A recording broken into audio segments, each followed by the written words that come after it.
लाए हुए, पूछे ना पिता ने बात तलक, पूछे ना पिता ने बात तलक, माई कुछ पहुँच सहाय हुई। आदि से अंत तक देख फिरे, पर मिलाया पयनो राग नहीं, पर मिला आत्मयनो राग नहीं। तब पहुँचे पति के भावों तक, तब पहुँचे पति के भावों तक, या प्रण पर देवे सती पहुँची, या प्रण पर देवे सती पहुँची। ले पहुँच मृत्यु घाट पर या, ले पहुँच मृत्यु घाट पर या, सत्य की सारी पहुँची। भगवान मैत्री जी कह रहे हैं कि हे विदुर जी, जा करके माता सती अपने मायका में पहुंचती है, अपने माता से मिलती है, लेकिन माता भी गले जब सती को लगाती है तो उस भाव से नहीं जो भाव पहले था एक माता और पुत्री का। बहिने जितना थे, बहिने भी सती से गले लगी, लेकिन सती माता को वह भाव, वह प्रेम, वह प्यार अपने बहनों से नहीं मिला जो पहले मिलता था। तो कोई सामग्री लेने के लिए उनके पिताजी घर में आए तो पिताजी को रोक करके माता सती कहते हैं, पिताजी प्रणाम। उनके चरणों को स्पर्श करना चाहते हैं तो अपने चरण को महाराज दक्ष ने हटा दिया। मां सती के हृदय में दुख पहुंच गया।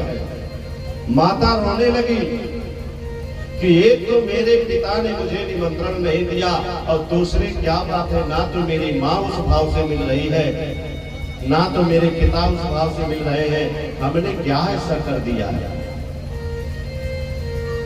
वहां के भाव को देखते हुए मां सती जाकर के पहुंची यज्ञशाला में। यज्ञशाला में देख रही है कि सभी देवता अपने अपने पत्नियों के साथ विराजमान है। ब्रह्मा जी का आसन लगा हुआ है, विष्णु भगवान का आसन लगा हुआ है, लेकिन जहां महादेव का आसन होना चाहिए उस जगह पर महादेव का आसन ही नहीं। माता सती तो अपना अपमान सह ले गए, लेकिन अपने पति का अपमान न सह पाए। यज्ञशाला के पास ही खड़े होकर के मैया ने कहा कि हे पिताश्री, आपने सबको स्थान दिया इस यज्ञ में, लेकिन देवों के देव महादेव को स्थान तुमने क्यों नहीं दिया? क्या यह अपराध है भोलेनाथ का? अरे जिनके यज्ञ में अगर भगवान भोलेनाथ को स्थान ना दिया जाए तो उनका यज्ञ कभी सफल नहीं होता है। तुम बिना उनको स्थान दिए कैसे यज्ञ कर रहे हो? पिता, आप हमारे पिता हो करके अपने जमाता से इस तरह से कर रहे हो। आपने महादेव को स्थान क्यों नहीं दिया? महाराज दक्ष अपने पुत्री को बहुत जोर से फटकारा, बोले खबरदार, चुप हो जाओ। जो उस पाखंडी का नाम तुमने मेरे यज्ञ में लिया, उसे ना तो संस्कार के बारे में पता है, भूतों के साथ में रहता है, भस्म रमाए, और ऐसे व्यक्ति का हमारे यज्ञ में कोई कार्य नहीं है। भगवान शिव का इतना अपमान, बुरा भला जो आया महाराज दक्ष करने लगे, सती से सहन नहीं हुआ। उन्होंने अपने पति का अपमान देख करके उसी यज्ञ कुंड में अपने आप को जला करके भस्म कर देती है। जब ये अपने आप को जलाकर भस्म कर देती है तो वहां पर जितने देवी देवता गंधर्व सब लोग आए थे, सभी लोग स्थान छोड़ छोड़ करके भागने लगे। भगदड़ मच गया। माता सती के साथ जो गढ़ आए हुए थे, वे गढ़ जो है सभी देवताओं को और वहां पर यज्ञ कराने वाले को सबको जो है पीड़ित करने लगे। महाराज भृगु ने देखा कि भगवान शिव के गढ़ पर सभी देवी देवताओं को इस यज्ञ स्थल को अंग भंग कर रहे हैं, तो उन्होंने चरु नाम का, विभु नाम का एक चरु यज्ञ कुंड में छोड़ दिया। अब उस यज्ञ कुंड से 5-5 वर्ष अवस्था जितना बालक होता है उतने छोटे छोटे गण निकलने लगे विभु नाम, और वे लोग जलती हुई लकड़ी हाथ में लेकर के और भगवान शिव के गढ़ों को लगे मारना। भगवान शंकर जी के गढ़ को जब मारने लगे तो किसी का हाथ टूट गया, किसी का पैर टूट गया। भगवान तो भोलेनाथ है ना, सब कुछ देख रहे हैं प्रभु जी, लेकिन नेत्र को बंद करके बैठे हुए हैं। एक गढ़ सभी लोग घायल होकर के किसी प्रकार से जा करके पहुंचे भगवान के पास। त्राहिमाम त्राहिमाम त्राहिमाम, हे प्रभु परमात्मा रक्षा कीजिए, हर हर महादेव, हे प्रभु रक्षा कीजिए। भगवान शिव नेत्र को खोलते ही कहते हैं, वत्स क्या हुआ? तुम लोग चले आए, तुम्हारी माता जी कहाँ है? कहने लगे गण लोग, महादेव मां सती गई हुई थी, लेकिन वहां पर जब आपको उस यज्ञ में स्थान नहीं मिला और वहां पर देखने की अपमानी आपका अपमान, तो माता ने अपने शरीर अपने देह का त्याग कर दिया प्रभु। अब जब भगवान शिव ने इतना सुना तो उन्हें क्रोध आ गया। उन्होंने 2 बाल उखाड़ करके उसी पत्थर पर पटक दिया।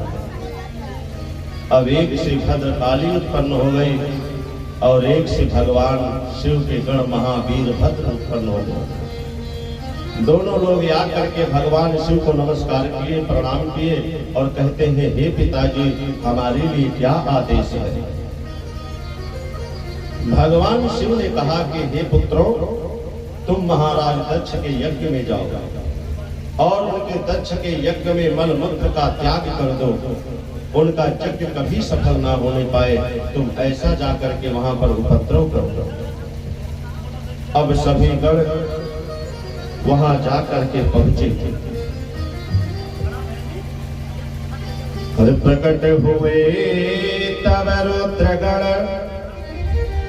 शुरू किया उत्पात, पर भृगु मुनि ने शक्ति से रोक लिया आघात। कृत्या राक्षसे प्रकट करके बेरों को मार भगाया है, और शिव प्रभु ने समाचार सुनकर वर वीरभद्र को पहुंचाया है। उस भट्ट ने काट छाट करके मुनियों को मार बिगाड़ दिया, और राजा का शीश काट करके बैतरणी पार उतार दिया। महाराज मैत्री जी कह रहे हैं कि हे विदुर जी, इस प्रकार से वीरभद्र जाकर के वहां पर पहुंचा। उस यज्ञशाला में जो देवता जानते थे कि माता सती ने देह का त्याग कर दिया, अब तो यहाँ पर महाप्रलय होगा, तो ब्रह्मा विष्णु पहले ही खिसक दिए थे कि अब तो कोई रोक नहीं सकता है, क्योंकि माँ सती ने अपना देह त्याग कर दिया। और जो देवता बैठे हुए थे, वीरभद्र आकर के पहुंचा और सभी को जो है अंग भंग करने लगा। जब सभी देवता अंग भंग होने लगे, त्राहिमाम त्राहिमाम त्राहिमाम त्राहिमाम, अपने अपने प्राण बचा करके किसी तरह से भागे। और इसके बाद दक्ष देखता है कि वीरभद्र के अस्त्र शस्त्र और प्रहार से अब मैं नहीं बचूंगा, तो वीरभद्र भी जो है भगवान विष्णु के पास जाकर के उनको पुकारने लगा, हे मेरे आराध्य, हे मेरे नारायण, हे विष्णुदेव, अब हमारी रक्षा करो, मैं आपको पुकार रहा हूं। भगवान विष्णु आकर के प्रकट हुए और कहने लगे, दक्ष, मैंने वचन तुम्हें दिया था कि जब तुम अच्छाई के मार्ग पर चल करके और तुम्हारे ऊपर कोई आपत्ति आती है तब मैं रक्षा करने का वचन दिया था, लेकिन तुमने बुरा किया है। सभी देवताओं के, ब्रह्मा जी के मना करने पर भी तुमने अपने पुत्री के सामने उसके पति का उपहास किया है। अपने यज्ञ में महादेव को स्थान नहीं दिया। तुमने जो अपमान किया, अपने पुत्री का तिरस्कार किया, इससे सती ने अपने देह का त्याग कर दिया। अब उसका परिणाम जब तुम्हें मिल रहा है तो तुम मुझे पुकार रहे हो। मैं कुछ नहीं कर सकता इसमें तुम्हारा, तुम्हें वीरभद्र से मैं नहीं बचा सकता, लेकिन ठीक है, अगर पुकारे हो तो मेरा दायित्व है तुम्हारा रक्षा करना। वीरभद्र आकर के पहुंचा, तलवार लेकर के जैसे दक्ष के ऊपर दौड़ा, भगवान विष्णु जी आकर के बीच में खड़े हो गए। वीरभद्र ने क्या किया कि नारायण जी को नागपाश में बांध दिया।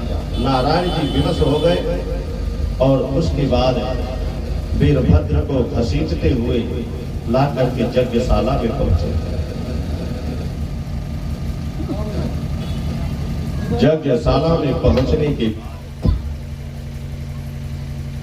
उनके शरीर को काट करके कुंड में छोड़ दिए। सारे कार्य समाप्त होने के बाद जो है, जय श्री राम, जब सारे कार्य समाप्त हो गए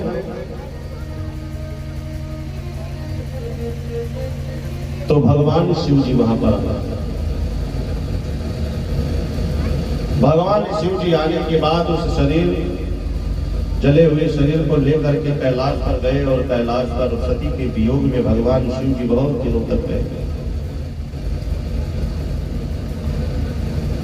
और ऐसे वियोग में रहे पूरे सृष्टि, और मानव का कोई ख्याल ही नहीं रहा, ना अपने भक्तों का ख्याल रहा। अब उस वियोग से भगवान शिव को मनाए कौन? सभी देवताओं ने बार बार आग्रह किया तो भगवान शिव किसी प्रकार खुश हुए और पुनः जो है महाराज दक्ष के यज्ञ को पूर्ण कराए। भूखा का जो दांत तोड़ा था वीरभद्र ने, उसको अन्न खाने की सुविधा उसके मित्र के द्वारा महाराज दक्ष का जो सर कटा था उसको बकरा का सिर लगा दिए। और इस प्रकार से महाराज दक्ष के यज्ञ को भगवान शिव ने ब्रह्मा आदि देवताओं के कहने पर पूर्ण किया। उनके यज्ञ को पूर्ण करके भगवान शिव जी कैलाश को चले आए।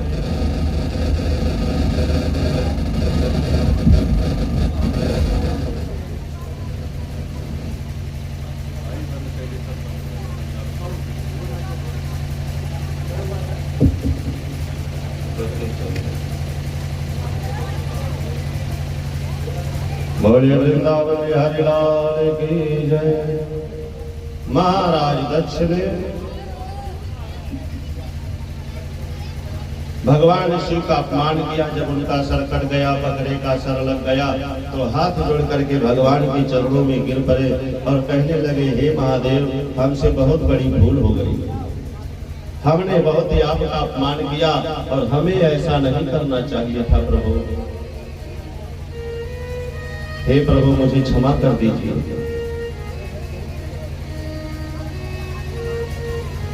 क्षमा याचना करने लगे। भगवान शिव महादेव जानते ही हैं कि बेचारे प्रसन्न हो जाते हैं। हमारे भोले बाबा की ऐसी महिमा है, अगर तुम बिना नहाए धोए स्नान किए ही महादेव को एक बेलपत्र और जल चढ़ा दिए तो तुरंत वे प्रसन्न हो जाते हैं। तो आइए एक महादेव जी का भजन आप लोग सुने। मेरे बाबा जटाधारी,